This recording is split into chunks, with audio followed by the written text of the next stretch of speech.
Hey friends, I hope you guys are off to a great week.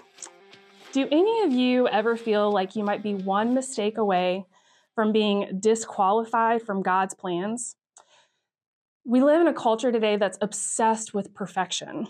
The perfectly decorated home, Pinterest, the perfectly behaved kids, maybe even the perfect body or the perfect social media feed or the perfect Christian life, whatever that means.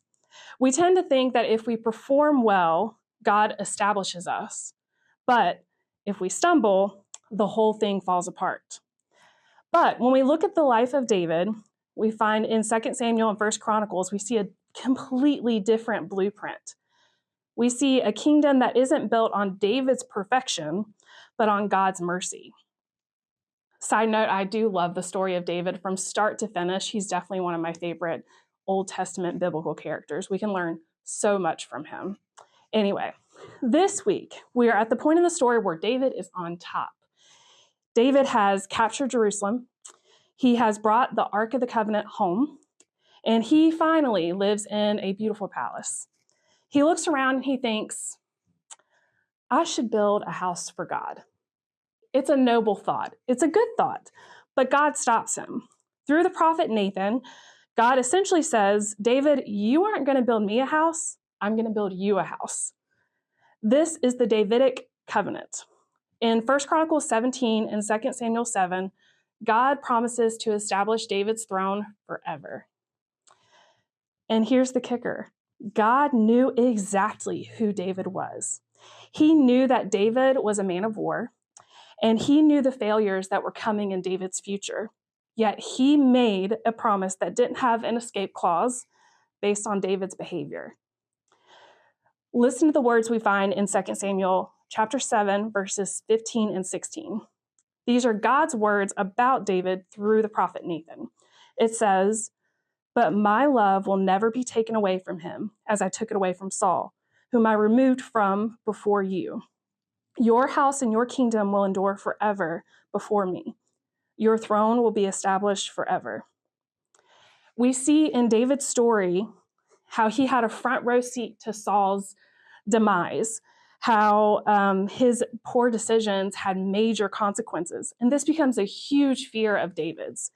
We know that David is going to make some mistakes, some huge ones even. And while there are definitely still consequences for those decisions, God doesn't leave David in the mess. God never negotiated saying, if you stay perfect, I'll stay with you. He said, my love will never be taken away. This is the difference between a contract and a covenant.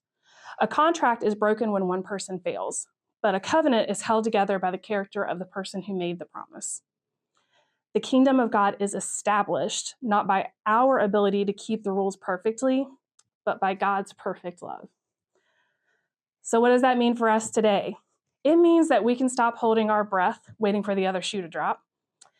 It means that if you are a part of God's kingdom through Jesus, the ultimate son of David, who fulfilled this promise, your position is made sure. Your house is established. Not because you've had a perfect week or because you didn't struggle with that one sin. It's established because God's love and God's grace is greater than your mistakes. God's mercy doesn't just forgive our past, it establishes our future. It gives us a firm place to stand so we can actually grow in holiness, not fear, but out of gratitude. But here's the thing, if God establishes his kingdom with us through a covenant, not perfection, then that is exactly how we are called to live with others. So what does this look like in our kingdom work, in our day-to-day? It means we stop grading each other on performance. So in our families, this means we move from a place of, I love you because you behaved, to I love you because you're mine. We offer our children and our spouses a sure house where it's safe to fail. In our churches, we stop being a museum of saints, and we start being a hospital for sinners. When a brother or sister stumbles, we don't depart from them. We don't distance ourselves. We lean in with that same love that God showed David. In our communities, when we talk to people who don't know Jesus, we aren't inviting them to a self-help seminar or a moral checklist. We are inviting them into a covenant.